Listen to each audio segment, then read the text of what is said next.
એ મગનજીને મેં પહેલા પણ વાત કરેલી કે મગનજી આ કામ આપણાથી ના થાય, સમાજનું બંધારણ થયું. આ વાત મેં મગનજીને જાહેરમાં કરેલી. આ મગનજી બેઠા વાત સાંભળી લો. એથી છે હું અહીંયા વહેલો આવ્યો. રાત્રે ગરબા અહીંયા માતાજીના ગરબા ઓલો પાઠ ઉત્સવ હતો, જન્મ તિથિમાં કર્યું.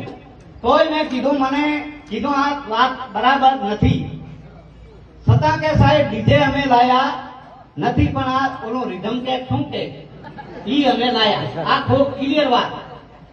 તાકડે હું અહીંયા જો મુખ્યમંત્રી સાહેબ આયા, એમાં મને બોલાયો ને ગયો. એટલે આ પ્રેસ મીડિયાના આ રહ્યા ઈ મિત્રો બધા હતા, બીજા નહીં. આ રહ્યા પૂછી દો મને કે લવેનજી બંધારણ તૂટ્યું.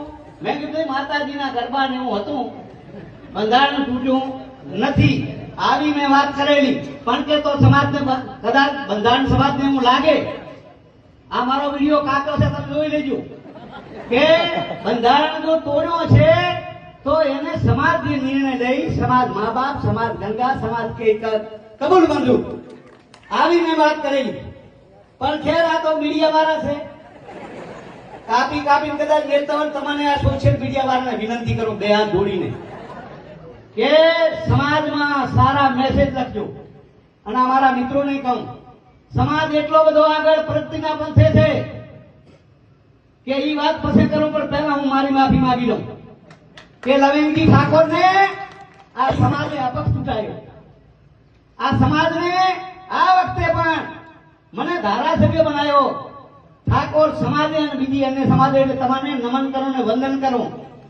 હાથે હાથે બે હાથ જોડીને માફી માંગો. કદાચ લવેનજીની કોઈ ભૂલ થઈ હોય ને તો એ ભૂલની માફી માંગવા અને દંડ ભોગવવા પણ તમારે તૈયાર છે. લવેનજી ઠાકોર, લવેનજી ઠાકોર એટલે શું? સમાજથી કોઈ મોટો નથી ભલામાણા, પણ કીધું છે કે માફ કરે એ મોટો કહેવાય. સોરું કસોરું થાય પણ માફતર કસોરું કોઈ દી ન થાય. લવેનજી જેવા હો, લવેનજી તાકાત કરીને કરતા હોય તો સમાજ કને એને ઝૂકવું પડે. હું આ ઝૂકું છું તમારા કને, મારી ભૂલ હોય તો મને માફ કરજો, પણ આ ઉઠી ના જવાય સભામાંથી.